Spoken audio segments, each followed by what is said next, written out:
Hey guys, it's Dr. Mona Gohara. I'm a board certified dermatologist in New Haven, Connecticut. Welcome to another episode of Dear Derm, this time reporting from my house in Connecticut in quarantine.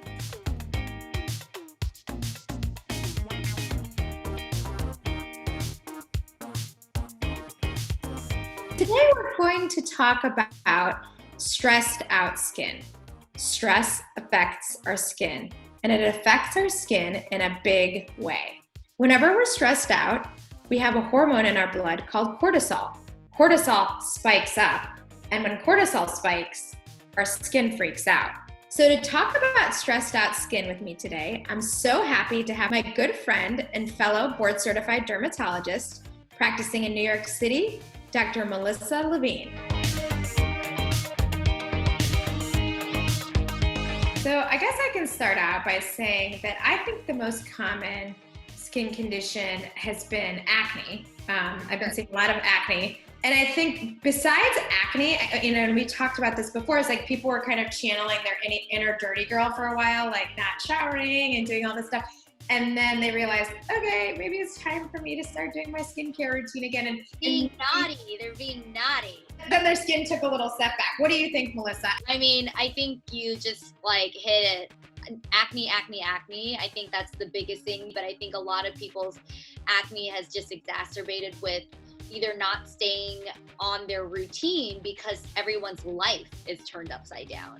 And you know, it's funny because a lot of my women patients are like, oh, I'm not wearing makeup anymore, so I don't really understand why my skin is, worsening. And I think people think that their makeup routine contributes so much to acne, but a lot of it has to do with, your routine of sticking to, cleansing, using your medications, moisturizing, but also your stress level.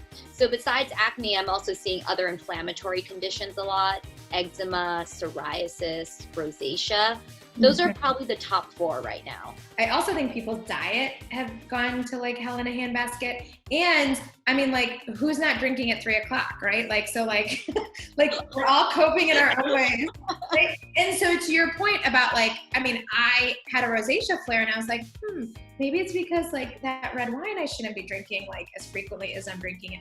But at some point you have to give yourself this leeway because we're grappling with this unprecedented situation. Let's take acne, for example. What are you telling your patients, say just standard whiteheads and blackheads or more inflammatory acne, which is what we're seeing? If you don't have access to a dermatologist, honestly, if you have the more inflammatory pimples, and I do a benzoyl peroxide based cleanser, I really like CeraVe has an acne foaming wash. It has a benzoyl peroxide, I think it's a 4%, but it has a niacinamide to help with redness.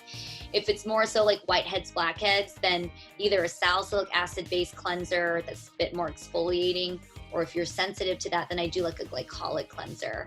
And then I think a lot of times people forget about moisturizing. So I'm sure you see this all the time, Mona, where your patients who have acne just kind of go the extreme, over exfoliate. People just they love to exfoliate. They want to scrub because acne is, acne's not from dirt, don't scrub. You're not dirty. You're not dirty. And our favorite line at Dear Derm is, scrubbing is for toilets. It's not for your face. Oh, I love that. And then I always say, after you cleanse, you have to moisturize. Your skin barrier, restoring that. Look for a lightweight moisturizer. I like La Roche-Posay. They have a Toleriane fluid one. Love Toleriane. Love Toleriane. And it's preservative free, which is big for people. I love that. I also really like Elta AM. It has a little bit of witch hazel in there. You bring up a really important point. What are you telling your patients about sunscreen right now? Most people don't even think that sunscreen needs to be part of their routine. What are you telling patients who are indoors right now about the need for sunscreen? Well, duh. I'm baiting you. Duh. Dermatologists will never not tell you to wear sunscreen every day. So I always tell people, look, if you're getting light in your house, which most of you are, even if it's a small window, you still are getting UV radiation penetrating through. So people are like, am I gonna get a burn? I'm like, you're not. Most likely you're not gonna get a burn because the UVB is being filtered out, but the UVA. So that's a deeper wavelength. It goes deeper into the skin. It's like all of us are sitting and, spending our entire lives in front of a screen now. And so the blue light emanating from the screen or the lights above us, particularly for women of color, we need to be really cognizant of using sunscreens with iron oxides in them. So I've been a big fan of Color Science, the powder, because it's easy. It's like makes you feel fancy.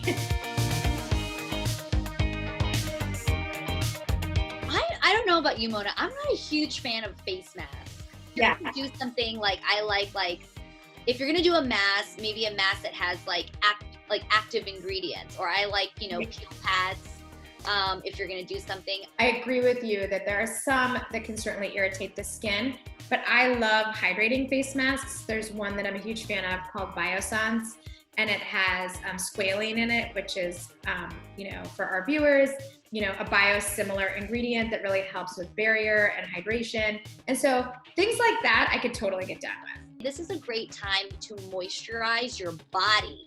So focusing on your neck, tech neck is something that I get asked about all the time now because people are like zooming. That to me is like pampering yourself, actually like touching your neck and putting on your moisturizer or whatever, and then your chest. I think like body skincare for me is something that I've been like talking more about my patients, like moisturizing your hands, your feet, your elbows before bedtime. I love that. Nice. I love that too. And I think that that's a great place to save or splurge. Like I love, like we talked about the La Roche-Posay products, which I really have always been a huge fan of. And one of their really heavier moisturizing creams, which I love, is Lipicar.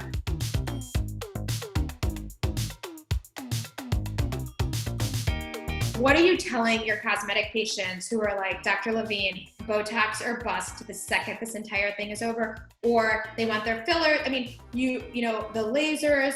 I just tell them hold off. Don't worry about like the Botox, the filler, that will get there. But right now, just focus on like, protecting your skin, wearing your sunscreen, and then doing kind of more rejuvenating stuff at night. Yeah, that's exactly the same with me. And I feel like it's actually a great time to emphasize the importance of a good skincare routine. And, the difference between something that you can get over the counter or a medical grade product. I actually think this is a really good time to consider that step up from over the counter to medical grade, like an Alastin or an Obagi, something that's a little bit more, because that can be the step up. And I think it's like a good time for us as like dermatologists to also teach our patients, like, look, like medical grade is very different in terms of the stability of the ingredient, the delivery of the ingredient, the overall formulation, the fact that, there's peer-to-peer clinical trials that these, medical grade skincare companies that we hold them to. Well, thank you so much for joining us today. We're so excited to have Dr. Melissa Levin as our first guest ever on Dear Derm. For good skincare advice, follow Dr. Levin. And we will see you soon on another episode of Dear Derm. See you later. Bye, guys.